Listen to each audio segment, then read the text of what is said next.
출애굽기 16장 1절에서 10절 말씀입니다. 1절 이스라엘 온 회중이 엘림에서 출발해 엘림과 시내 사이에 있는 신 광야에 이르렀습니다. 그날은 이스라엘이 이집트에서 나온 지 둘째 달 15일째 되는 날이었습니다. 엘림 오아시스에서의 달콤한 나날을 뒤로한 채 다시 광야로 들어섰죠. 광야는 결핍이 기다리는 땅입니다. 2절 광야에서 온 회중이 모세와 아론에게 불평을 했습니다. 이스라엘 백성은 이제 탐욕과 불평이라는 두 가지 죄에 휘둘립니다. 광야 여정으로 굶주린 백성은 출애굽 구원 자체가 일어나지 않았더라면 더 좋았을 것이라는 불평을 늘어놓지요. 3절 이스라엘 백성은 모세와 아론에게 말했습니다. 차라리 우리가 이집트에서 고기 삶는 솥 주위에 둘러앉아 먹고 싶은 만큼 빵을 먹을 때 여호와의 손에 죽는 게 나았을 텐데 당신들이 우리를 이 광야로 끌고 나와 이 온 회중이 다 굶어 죽게 생기지 않았습니까?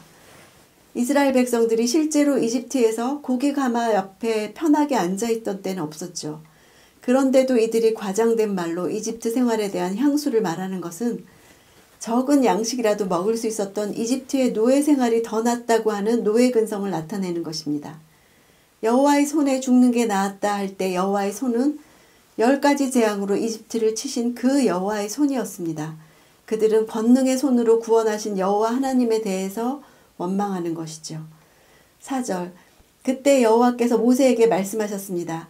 내가 너희를 위해 하늘에서 비같이 먹을 것을 내려주도록 하겠다. 그러면 백성들이 날마다 밖에 나가 그날 먹을 만큼을 거둘 것이다. 내가 백성들을 시험해 그들이 내 율법을 지키는지 보도록 하겠다. 이것은 두 번째 시험이었죠.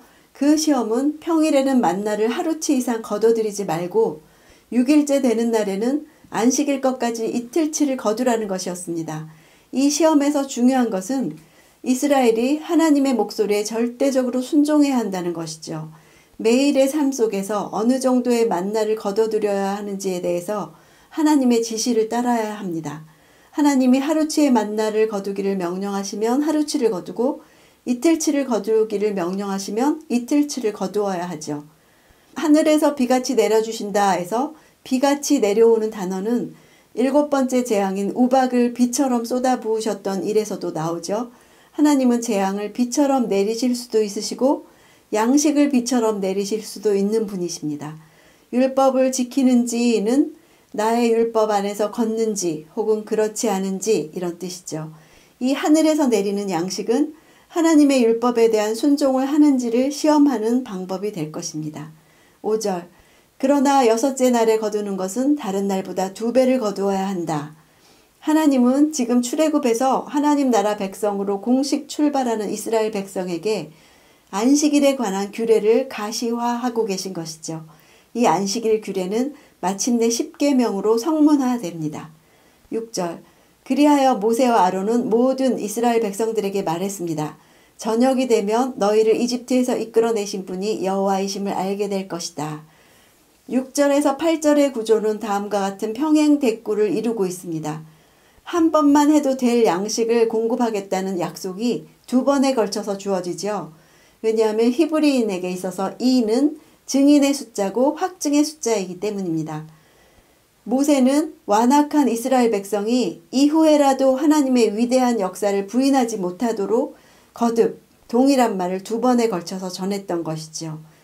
만나를 주시는 것이 단지 육적 만족을 취하는 것으로 끝나는 것이 아니라 하나님만이 그들의 영육을 영원히 충족시켜 주실 유일한 분이심을 알게 하려는 것입니다. 이것은 우리에게도 마찬가지입니다. 이스라엘 백성에게 만나와 메추라기를 공급하신 하나님께서 오늘날에도 나를 영원히 충족시켜 주실 유일한 분이심을 알아야 합니다. 8절 모세는 또 말했습니다. 여호와께서 저녁에 너희에게 고기를 주어 먹게 하시고 아침에 빵을 주어 먹게 하시면 그분이 여호와이심을 알게 될 것이다. 너희가 그분께 원망하는 소리를 그분께서 들으신 것이다. 우리가 누구냐? 너희가 우리에게 원망한 것이 아니라 여호와께 원망한 것이다. 이 말씀은 3절에서 고기 삶는 솥 주위에 둘러앉아 먹고 싶은 만큼 빵을 먹을 때라고 원망한 말과 분명한 대꾸를 이루고 있습니다. 저녁에 고기를 먹고 아침에 빵을 먹는 것이 하나님의 공급으로 인해서 현실로 이루어질 것을 말하고 있죠. 하나님은 우리의 말을 다 들으십니다. 우리의 모든 것을 다 알고 계십니다. 하나님의 자녀된 나는 어떤 처지에 있다고 할지라도 나를 보고 계시는 하나님을 인식해야 합니다. 9절 모세는 아론에게 말했습니다. 이스라엘 온 회중에게 말하십시오. 여호와 앞에 나오라. 너희가 원망하는 소리를 그분께서 들으셨다 라고 말입니다. 하나님을 향해 원망을 했을지라도 하나님께 가까이 나아오기를 원하십니다. 내 힘으로 해결하려고 애쓸 것이 아니라 하나님께 나아오는 것을 원하십니다. 기도가 그런 것이죠. 하나님과 계속 관계를 하는 것이죠. 배고픔 때문에 불평하더라도 소리 높여 기도하는 것이 필요합니다. 하나님은 이렇게 가까이 나아오라고 하십니다. 그 하나님의 음성에 순종하는 것이 믿음입니다. 어려울 때 기도하라고 하는 말을 거절하지 않고 하나님께 나아가는 것이 믿음입니다. 10절 아론이 이스라엘 온 회중에게 말하는 동안 그들이 광야를 쳐다보니 구름 속에서 여호와의 영광이 나타났습니다. 그들이 광야를 쳐다보았다는 것은 이스라엘 백성들이 원망하는 마음에서 돌이켜 하나님의 영광을 바라보았다는 뉘앙스를 나타내고 있습니다. 영광이라는 단어는 유대 문헌에서 쉐키나라는 말로 바뀌어서 사용됩니다. 쉐키나는 원래 거주 또는 임재라는 뜻입니다. 이 말은 나중에 하늘에 계신 하나님이 땅에 오셔서 사람과 함께 거하심을 뜻하게 되었죠. 하나님이 우리와 함께 하시는 것, 임마누엘, 예수 그리스도로 완성됐죠. 광야는 아무것도 없는 곳입니다. 아무것도 없는 곳에서 아무것도 보이지 않는 곳을 바라보는 행동이 믿음입니다. 광야로 나가서 광야를 바라보라. 그때 여호와의 영광이 나타났다. 하나님을 어디에서 만날 것입니까? 광야에서 만나라고 하시죠. 믿음은 하나님을 만나는 유일한 방법입니다. 앞이 보이지 않을 때 허망함을 대체하는 것이 믿음입니다. 믿음은 보이지 않는 것의 실체고 바라는 것의 실제 모습이라고 하셨죠. 빈들에 나가서 하나님을 찾는 것은 쉬운 일이 아니죠. 하나님도 그것을 아시기에 광야를 쳐다보는 자들을 격려하십니다. 구름 속에서 여호와의 영광이 나타난 것을 볼 때 이스라엘은 어땠을까요?